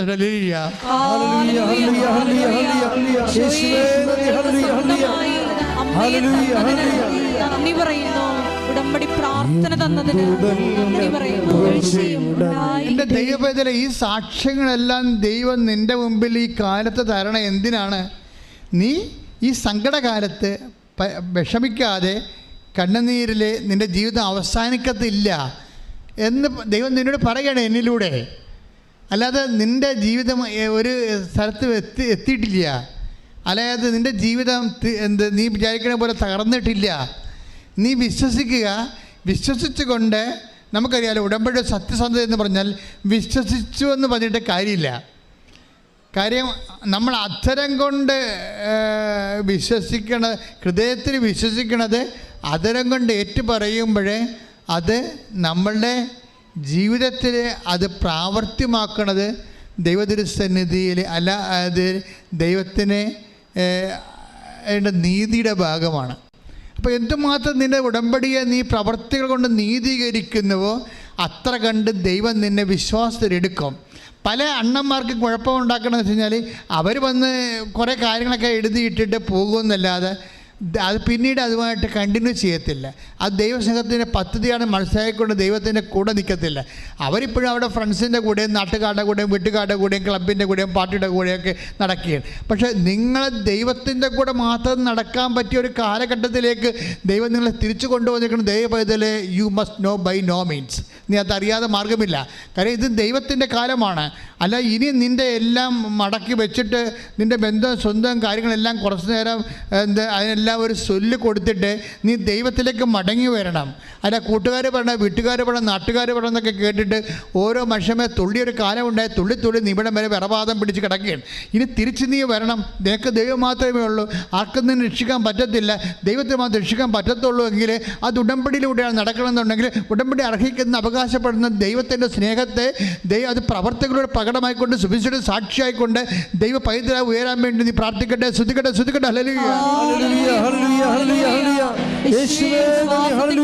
പ്രകടമായ പ്രവർത്തനങ്ങള്, നീതീകരണങ്ങള് ഞങ്ങളുടെ ഭാഗത്തു നിന്നുണ്ടാകുവാൻ എപ്പോഴും നമ്മൾ ശ്രദ്ധിക്കേണ്ടത് ഉടമ്പടിയിൽ എപ്പോഴും ഐ വിൽ ഡു എന്ന് പറഞ്ഞ ഒത്തിരിയേറെ വാഗ്ദാനങ്ങളുണ്ടാകും. ഉടമ്പടി എല്ലാം അടിസ്ഥാനപ്പെട്ടിരിക്കുന്ന വാഗ്ദാനം. നിങ്ങളുടെ പല കാര്യങ്ങളും നിങ്ങൾക്ക് സ്വപ്നം കാണാൻ പോലും പറ്റാത്ത കാര്യങ്ങൾ എന്തുകൊണ്ടാണ് നിവൃത്തിയാക്കണത്? അതിനെക്കുറിച്ച് കറസ്പോണ്ടിങ് പ്രോമിസസ് ഉള്ളത് കൊണ്ടാണ്.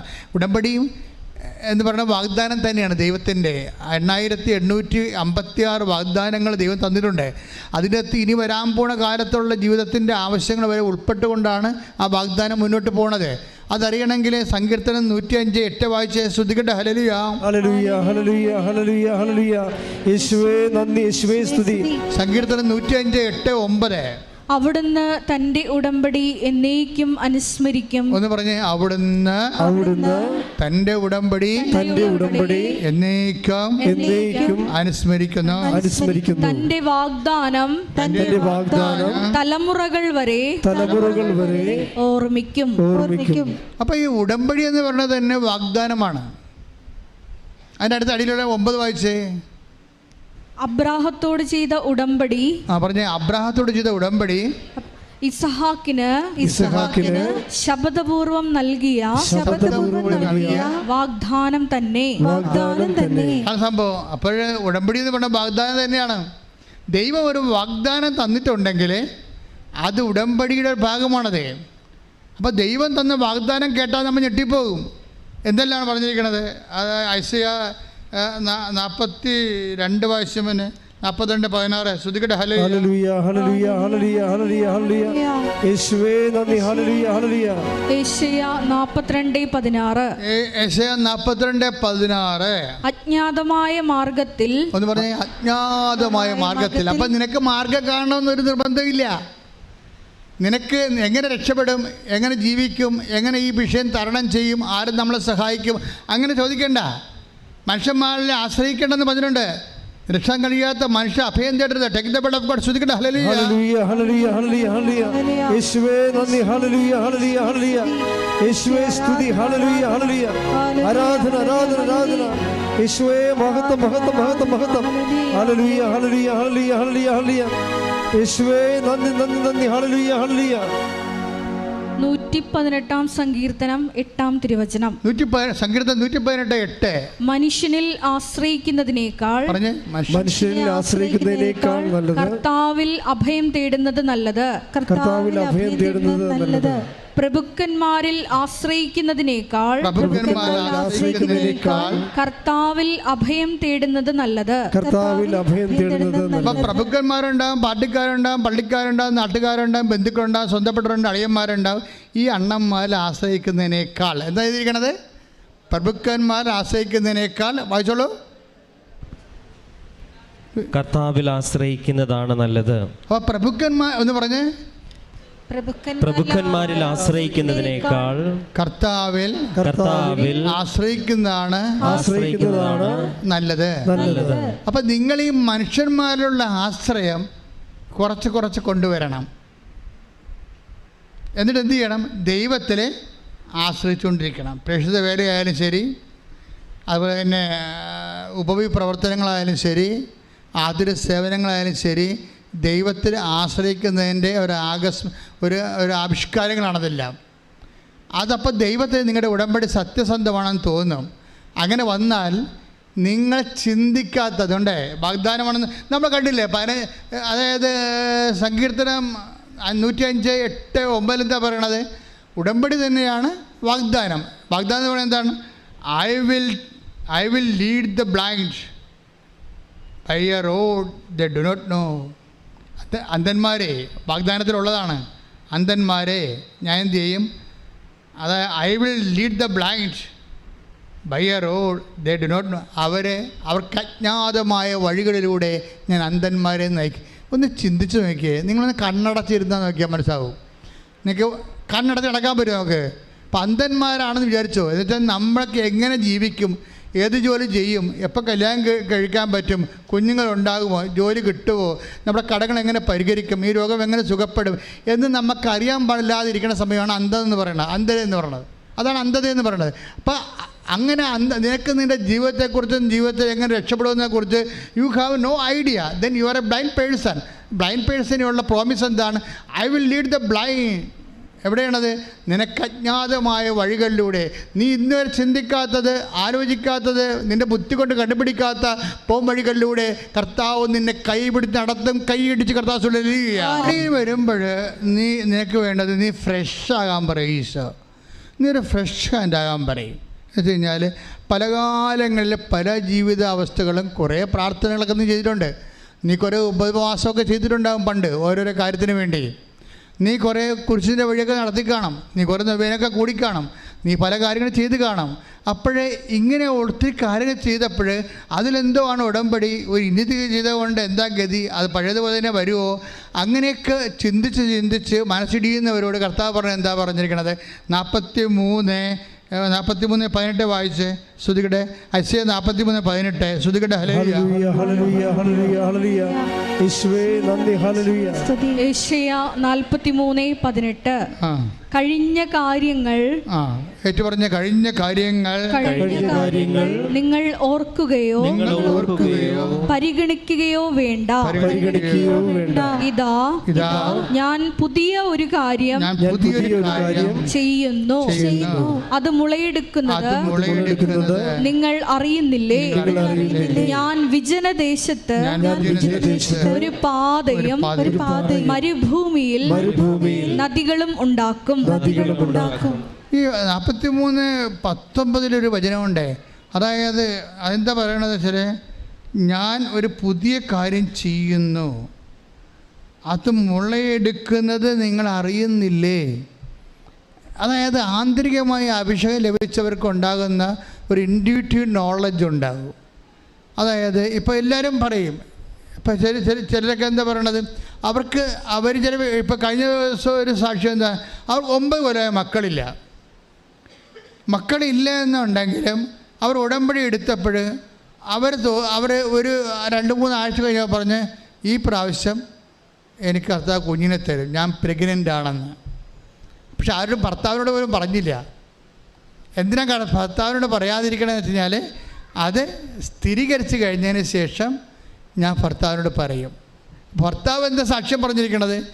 കുഞ്ഞിനെയും കൊണ്ടൊന്ന് സാക്ഷ്യം പറയണേ.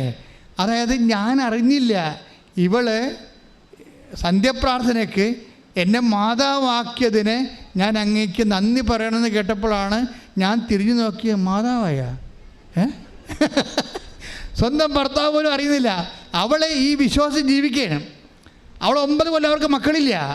അപ്പോൾ 9 കൊല്ലം മക്കളില്ല എന്നുണ്ടെങ്കിൽ അവളിപ്പോൾ ഉടമ്പടി എടുത്തപ്പോൾ പരിശുദ്ധാത്മാവ് കണ്ടില്ലേ, അത് മുളയെടുക്കണ നീ അറിയുന്നില്ലേ?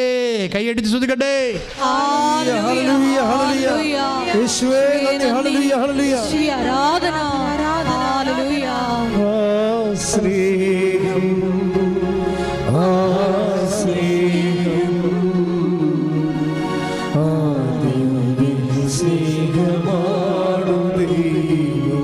ഒരുമിച്ച് എല്ലാവരും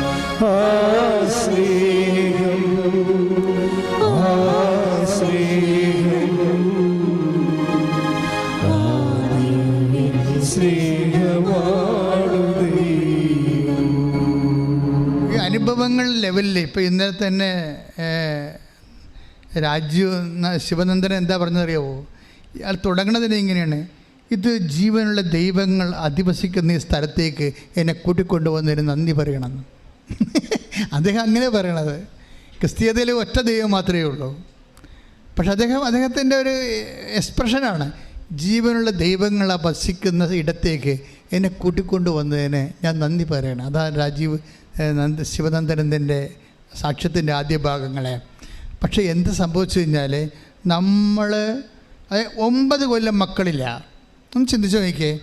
അവർ 5 കൊല്ലം മക്കളില്ലാത്തപ്പോൾ തന്നെ ചെയ്യാവുന്ന എല്ലാം ചികിത്സ ചെയ്ത് കാണും.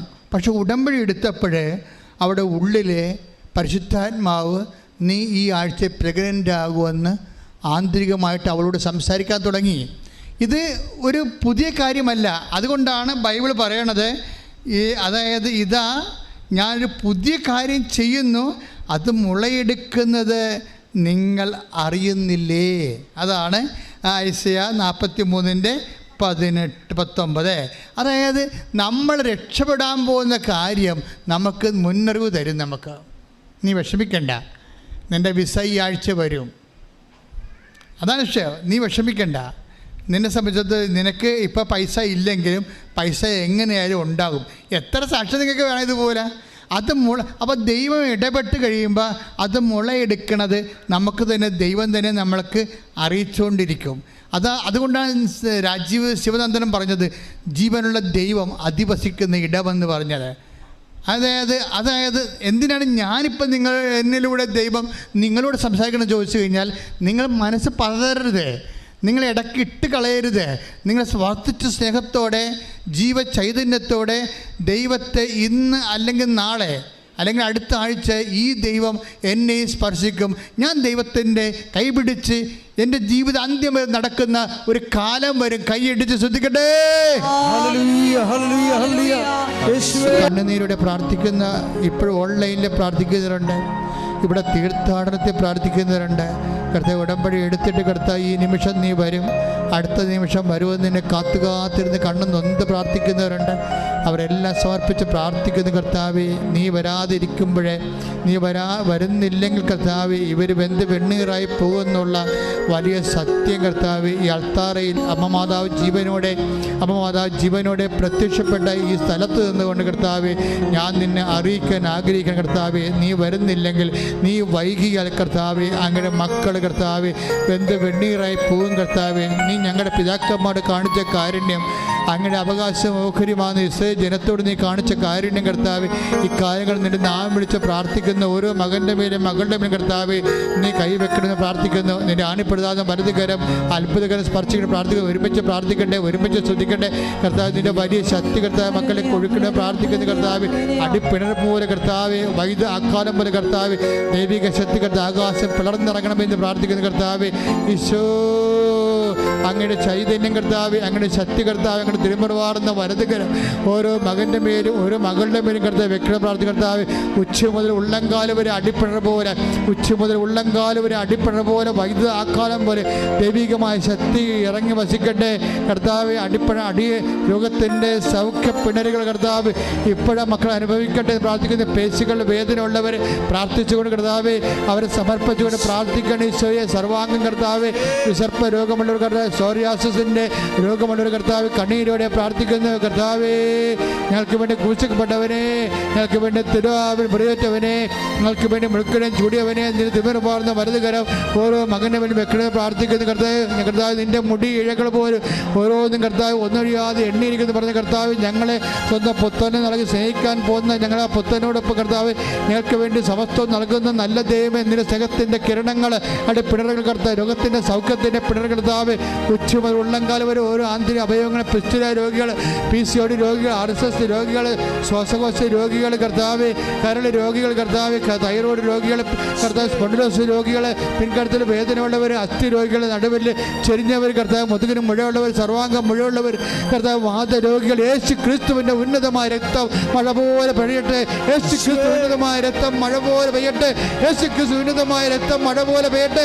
യേശു ക്രിസ്തു ഉന്നതമായ നാമത്തിലെ മാരക രോഗങ്ങൾ യേശു നാമത്തിൽ സൗഖ്യം പ്രാപിക്കട്ടെ. ശ്രുതിക്കട്ടെ. ആരാധന, ഒരു വാക്കുമതി, ആരാധന,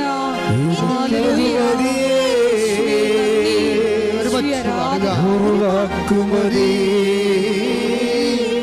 എനിക്കതു മതി. ഒരു വാക്കുമതി, ഒരു വാക്കുമതി, എനിക്കതു മതിയേ. ഒരു വാക്കുമതി, എനിക്കതു മതി. പരിശുദ്ധ പരമദിവ്യകാരുണ്യത്തിന് ആരാധനയും സ്തുതിയും പുകഴ്ചയും ഉണ്ടായിരിക്കട്ടെ. പരിശുദ്ധ പരമദിവ്യകാരുണ്യത്തിന് ആരാധനയും സ്തുതിയും പുകഴ്ചയും ഉണ്ടായിരിക്കട്ടെ. തുടയിൽ ചിരങ്ങ് പോയി വരുന്നവരുണ്ട്, തുടയുടെ ഉള്ളിലുള്ള ലിഗമെൻറ്റുകൾ പൊട്ടിയിട്ടുള്ളവരുണ്ട്, അതുപോലെ തന്നെ ചില പേശികൾ ബേസിക്ക് ബലം ക്ഷയിച്ചവരുണ്ട്. ഇടത് തുടയിലെ പേശിയുടെ ബലം ക്ഷയിച്ചവരെ കർത്താവ് സ്പർശിച്ച് സൗഖ്യപ്പെടുന്ന സന്ദേശമുണ്ട്. അതുപോലെ തന്നെ മുട്ടനും തുടയ്ക്കും ഇടയിലുള്ള പേശികളും ഞരമ്പുകളും കർത്താവ് അത് പ്രവർത്തിക്കാതെ മരവിച്ചിരിക്കുന്നതിന് പോലെ നടക്കാൻ പറ്റാത്ത അവസ്ഥകളുണ്ട്. അവരെല്ലാം കർത്താവ് സൗഖ്യപ്പെടുന്ന സന്ദേശമുണ്ട്. കൈയടിച്ച് കർത്താവ്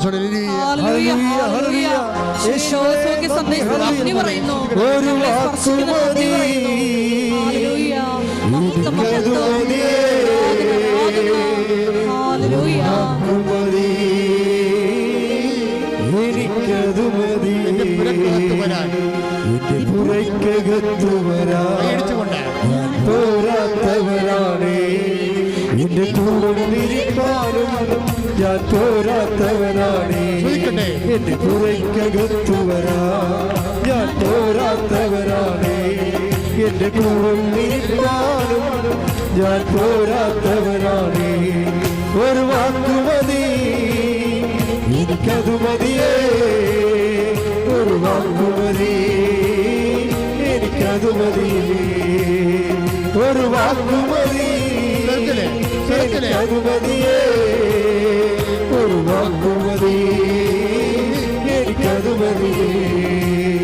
ഒരു വാക്കുമതി, എനിക്കതു മതിയേ. ഒരു വാക്കുമതി, എനിക്കതു മതിയേ. കർത്താവിൻ്റെ വലിയ പ്രസര്യം, വലിയ ചൈതന്യം നിറഞ്ഞു നിൽക്കുന്ന സമയമാണിത്. ഒരമ്മ കുഞ്ഞിൻ്റെ താടിയിൽ തൊട്ടുകൊണ്ട് ആ കുഞ്ഞിൻ്റെ താടിയുടെ വലതുവശത്ത് താടിയുടെ താഴെ ഒരു മുഴയുള്ളതുപോലെ കാണുന്നുണ്ട്. അപ്പോൾ അമ്മ കണ്ണ് നിറഞ്ഞുകൊണ്ട് ആ കുഞ്ഞിൻ്റെ കണ്ണിലേക്ക് നോക്കും. മകൻ്റെ ഊവ അമ്മ ഈശോ അപ്പ മാറ്റിത്തരുമെന്ന് പറയും. ആ കുഞ്ഞിനെ ഈശോ ഇപ്പോഴ് സുഖപ്പെടുത്തിക്കൊണ്ടിരിക്കുന്നു.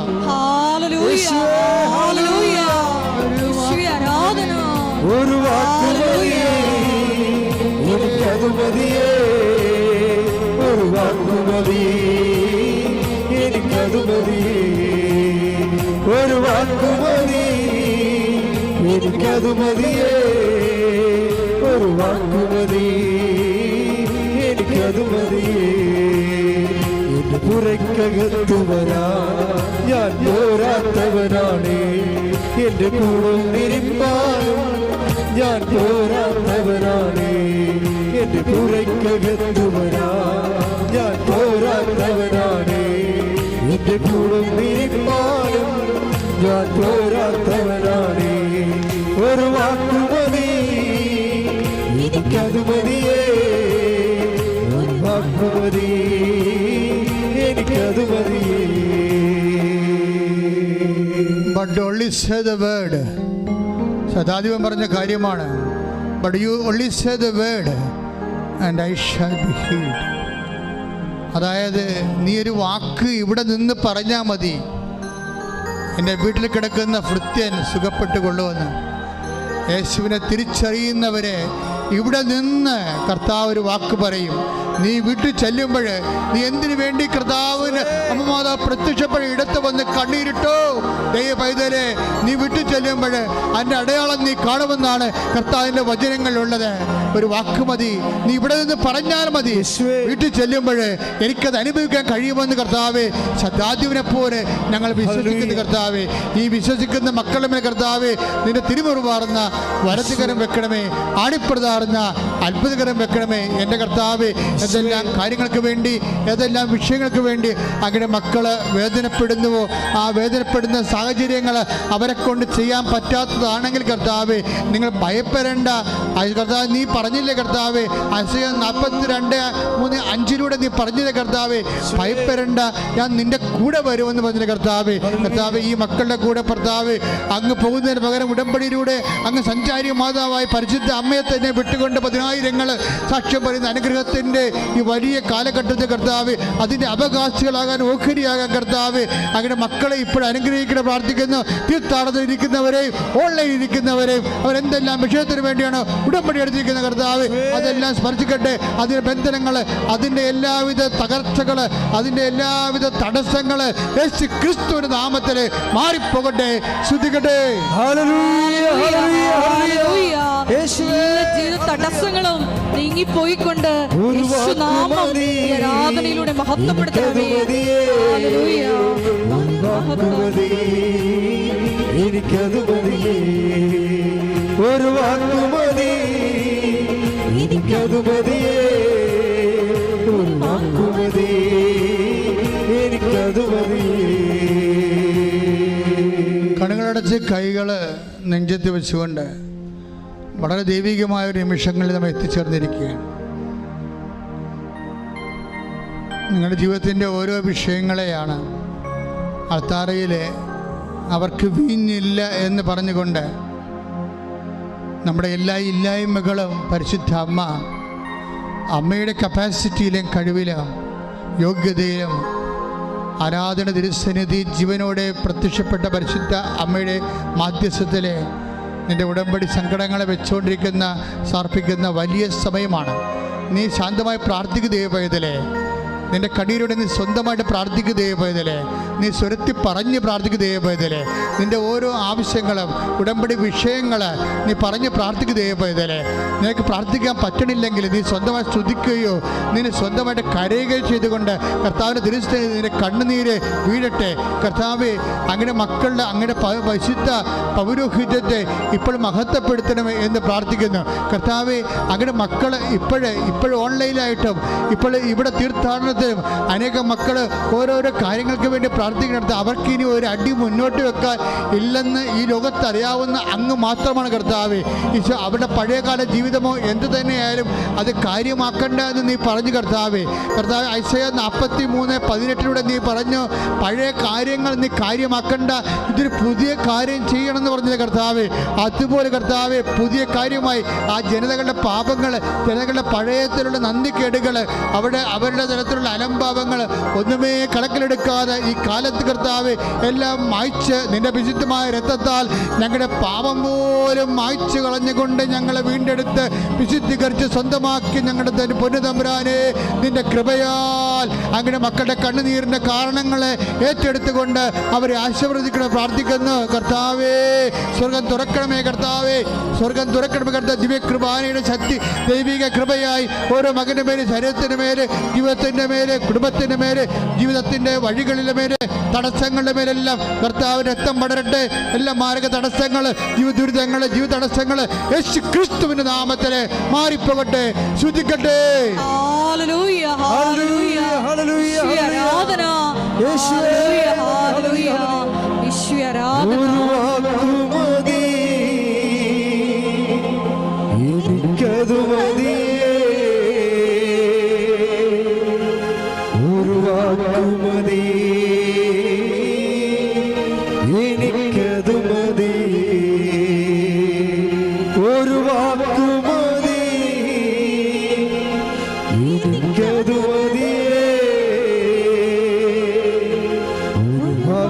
മതി, എനിക്കതു മതി. വീണ്ടും കണ്ണുകൾ അടച്ചുകൊണ്ട്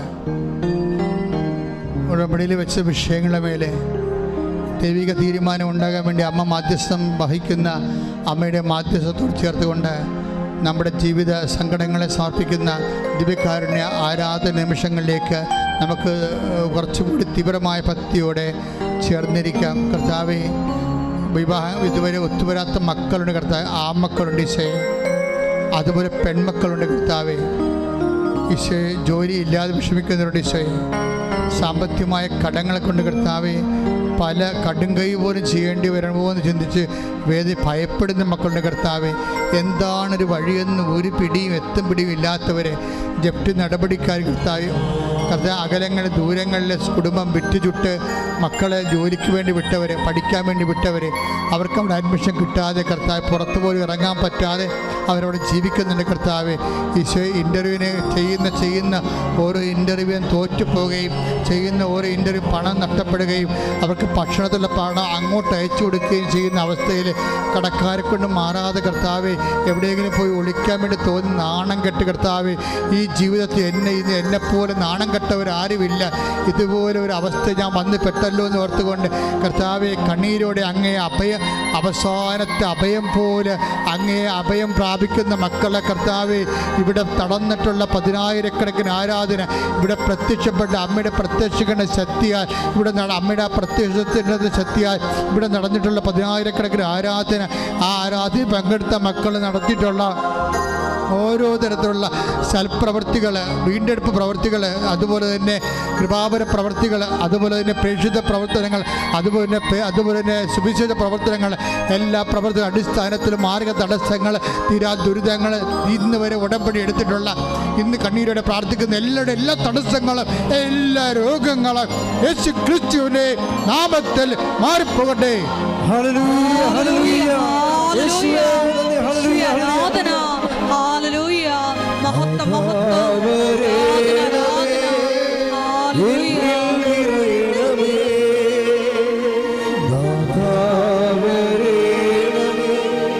സൗഖ്യം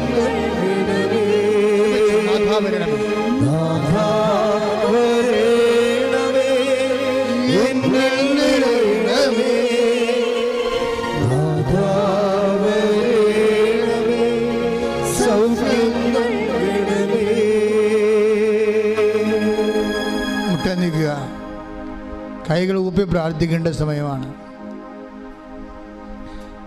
കൈകൾ കൂപ്പി കർത്താവിനെ തന്നെ നോക്കിക്കൊണ്ട് പ്രാർത്ഥിക്കേണ്ട സമയമാണ്. എന്താണ് പ്രാർത്ഥിക്കേണ്ടതെന്നറിയാമോ? ഈ ആഴ്ചയിൽ, ഈ മാസത്തിൽ നിർണായകമായ തീയതികളുള്ളവരുണ്ടാകും. ചിലപ്പോൾ പരീക്ഷാ തീയതി ആകും, ചിലപ്പോൾ വിസ ഇൻ്റർവ്യൂ ആകാം, ചിലപ്പോൾ വസ്തു ലേലമാകാം, ചിലപ്പോൾ വീട് വാങ്ങാൻ വന്നവരെ അഡ്വാൻസ് തന്നിട്ട് പിന്നെ അവർ വിളിച്ചെടുക്കാത്തവരാകാം, അവർ തരുമോ വീടെടുക്കുമോ ഇല്ലേ എന്നറിയാൻ പറഞ്ഞാൽ വിഷമിക്കുന്നവരാകാം. ഇങ്ങനെ ഈ ഡേറ്റുകളെല്ലാം നിങ്ങൾ ഓർക്കണം. ഇപ്പം മാതാവിനെ നിങ്ങൾ സമയത്തെ ഏൽപ്പിക്കണം. ബൈബിൾ എഴുതിയിട്ടുള്ള സമയവും സമയത്തിൻ്റെ പകുതിയും കർത്താവ് അവൾക്ക് അധീനമാക്കിയിട്ടുണ്ടെന്ന്. അതുപോലെ നിൻ്റെ സമയങ്ങൾ ദൈവത്തിനെ ഏൽപ്പിക്കുക. സഭഘടികാരം നെഞ്ചിൽ ചാർത്തി പ്രത്യക്ഷപ്പെട്ട പരിശുദ്ധ അമ്മയുടെ മുമ്പിലാണ് നീ ഈ മാധ്യസ്ഥ പ്രാർത്ഥന വെക്കണമെന്ന് ഓർക്കണം ദൈവവേദരെ. അപ്പം നിന്നെക്കുറിച്ചുള്ള ബാധ്യതകൾ ചിലപ്പോൾ ഒരു ഓപ്പറേഷൻ നിശ്ചയിച്ച് കാണും, ചിലപ്പോൾ നിനക്കാകണമെന്നില്ല, നിൻ്റെ അമ്മമാർക്കാകാം, അപ്പന്മാർക്കാകാം, ചിലപ്പോൾ രോഗികളാകാം, അങ്ങനെ ചിലപ്പോൾ ഒരു ബയോപ്സി പറഞ്ഞു കാണും, ചിലപ്പോൾ ഒരു എക്സ്റേയോ സ്കാനിങ്ങോ പറഞ്ഞു കാണും. ആ ഡേറ്റുകൾ നീ ഓർക്കുക. ചിലപ്പോൾ ലേലത്തിൻ്റെ തുക ഓർക്കുക, ചില പരീക്ഷ ഓർക്കുക, ചിലപ്പോൾ റിസൾട്ട് വരുന്ന ദിവസമാകാം. അത് ആ ദിവസം നീക്ക് നോക്കി പാർത്തിരിക്കണത് ആ ദൈവം ആ സമയത്തെ ഏറ്റെടുക്കട്ടെ.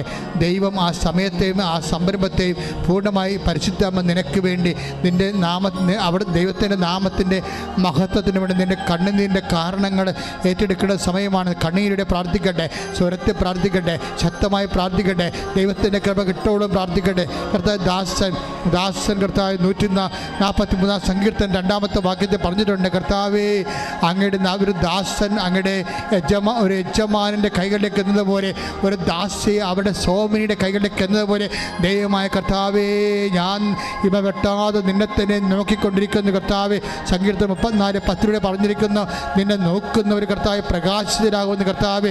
ഇരുട്ടുമൂടി കിടക്കുന്ന സാമ്പത്തിക ഇരുട്ടുകൾ, രോഗത്തിൻ്റെ ഇരുട്ടുകൾ, ജീവിതത്തിൻ്റെ സമാധാനം നഷ്ടപ്പെട്ടുകൾ, ഡൈവേഴ്സുകൾ, വിവാഹമോചനങ്ങൾ, കള്ളക്കേസുകൾ, പോസ്കോ കേസുകൾ, ജയിലിൽ കിടക്കുന്നവർ, ലേലകങ്ങളുടെ എല്ലാ ഇരുട്ടുമാതികൾ യേശു ക്രിസ്തുവിൻ്റെ നാമത്തിൽ ഇരുട്ടുകൾ മാറട്ടെ. യേശു ക്രിസ്തു നാമത്തെ ജീവിതം പ്രകാശിക്കപ്പെട്ടെ. യേശു ക്രിസ്തു നാമത്തിൽ ജീവിതം പ്രകാശിക്കട്ടെ. ശ്രുതികട്ടെ, ശ്രുതികട്ടെ, ശ്രുതികട്ടെ.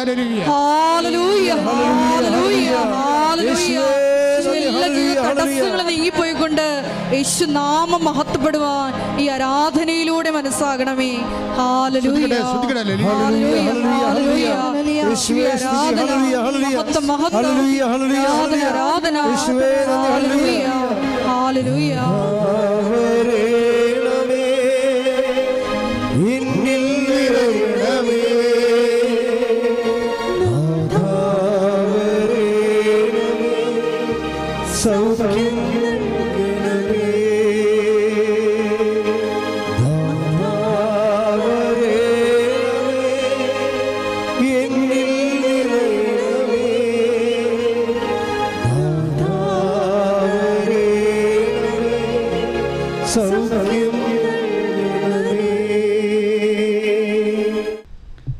മുട്ടനിക്കുക. സമാപനാശീർവാദം. ഒരിക്കൽ കൂടി മരിയൻ ഉടമ്പടിയിൽ സമർപ്പിച്ചിരിക്കുന്ന എല്ലാ വിഷയങ്ങളും ദൈവമാതാവിൻ്റെ മധ്യസ്ഥയിൽ ദിവ്യകാരുണ്യ സന്നിധിയിൽ നമുക്ക് സമർപ്പിച്ച് പ്രാർത്ഥിക്കാം. വചനത്തിൽ നിലനിന്നുകൊണ്ട് നിലനിൽക്കുന്ന ഫലം പുറപ്പെടുവിച്ച് നിത്യമഹത്വം കരയേറ്റുവാൻ ഈ ആരാധനയിലൂടെ ഞങ്ങളെ ഓരോരുത്തരെയും അഭിഷേകം ചെയ്യണമേ എന്ന് പ്രാർത്ഥിച്ചുകൊണ്ട് ശിരസ് നമിച്ച് നമുക്ക് ദിവ്യകാരുണ്യനാഥൻ്റെ ആശീർവാദം സ്വീകരിക്കാം.